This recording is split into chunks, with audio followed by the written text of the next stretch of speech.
Welcome back to my channel. In my last session I have covered one set of questions and answers for Core Java interview. In this tutorial I am going to cover the next set of questions about the Core Java which might help for your interview. So let's get started with it. So first one is what are the different data types are available in Java. So Java has basically two categories of data types. One is the primitive data types, another one is the non-primitive data types. Under primitive data types, there are multiple data types that are byte, short, int, long, float, double, char, and boolean. Under the non-primitive data types, there are also multiple string, arrays, classes, and the interfaces. Here I have given one example with different types of data types. Let's say if it is an integer, this is the data type where age equals to 25, means age is a variable of the integer type. Salary, it's a float type data type. Grade is a char type.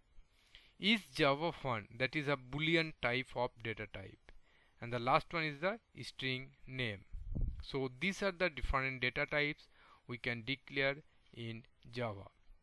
Next we will talk about the string manipulations. Like let's say talk about the how do you concatenate string in Java. Okay, so you can concatenate string using the plus operator or using the concat method. So here in this example I have explain the two types of concatenations operations. One is the using the plus, another one using the concat method. So here if you see, this full name equals to first name plus then dash plus last name using the plus operator, and here if you see we are using the concat method to concatenate different types of string. Next we will talk that what are some common strings method in Java. So in Java basically there are, for strings there are different types of methods are available, like length, caret, substring, equal, and to uppercase. I have given one examples over here. Like if we want to get the length of a particular string, then here if you see the length method is there. Using the length method we can get the length of particular string. If we want to get the character of particular index, then caret method is there, and under this we need to just pass the index like for which index we need to get the character, then it will return the particular character. Here if you see the 0 position character is the age, it's return the age. Next if we want to get the substrings, then we need to pass the for which position we need to get the data, then it's written this one. There is a equals method, then to uppercase, it will convert the string to the uppercase. Okay, next one is the what is arrays in Java and how they are used. So arrays are basically used to store multiple values in a single variable.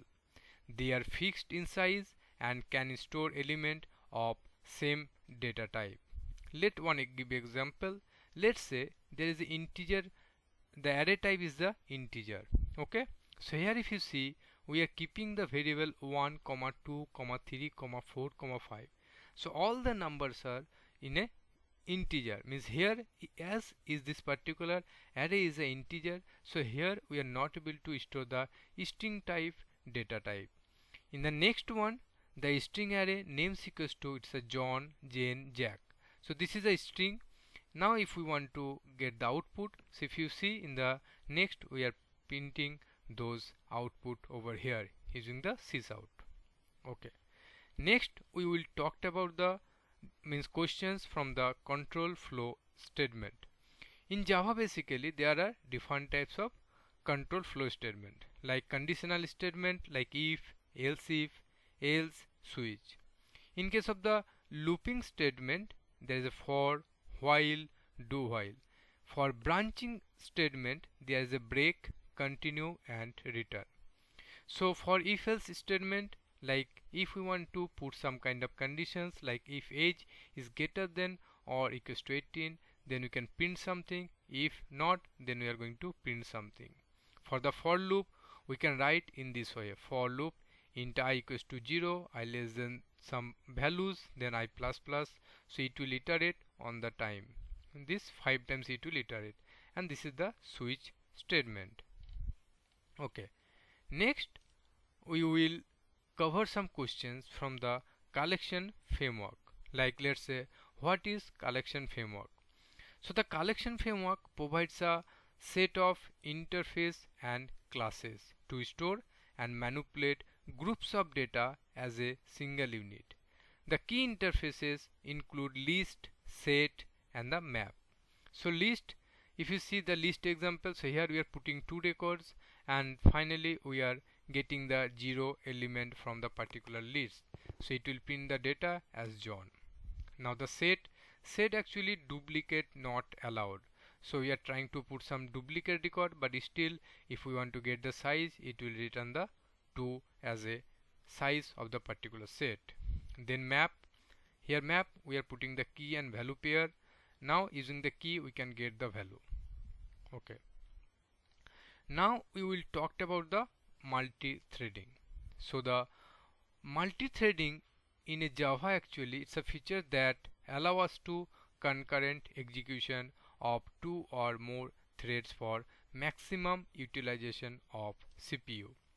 For creating the thread, we can either use the by extending a thread or by implementing the runnable interface. So here I give an example, just extending the thread, then we need to override this run method and then we need to start the particular thread, so it will start the execution. Next, how can we create the thread? So there is basically 2 main ways to create a thread in Java: by extending or by implementing. So in my last example I have already covered by extending one, so here I am explaining that implementing the runnable interface, right? So here if you see that we have created this implement the runnable interface and then we have override this, implement this run method, and here we are printing the data. Maybe we can do our operations under this run method. Then finally with this we are creating one object of thread T2 and here we are passing this runnable interface. Then we are just finally start this one. So this is all about this one, the next set of question. In upcoming tutorial I will also come with some another set of questions and answer. You guys do comment if you need any other information. Okay, so if you found this video helpful, make sure to give it a thumbs up, subscribe to my channel and ring the bell icon to stay updated with our latest tutorial and tips. Feel free to leave any questions or topics you would like us to cover in the comments below. Thanks for watching and best of luck with your Java programming journey.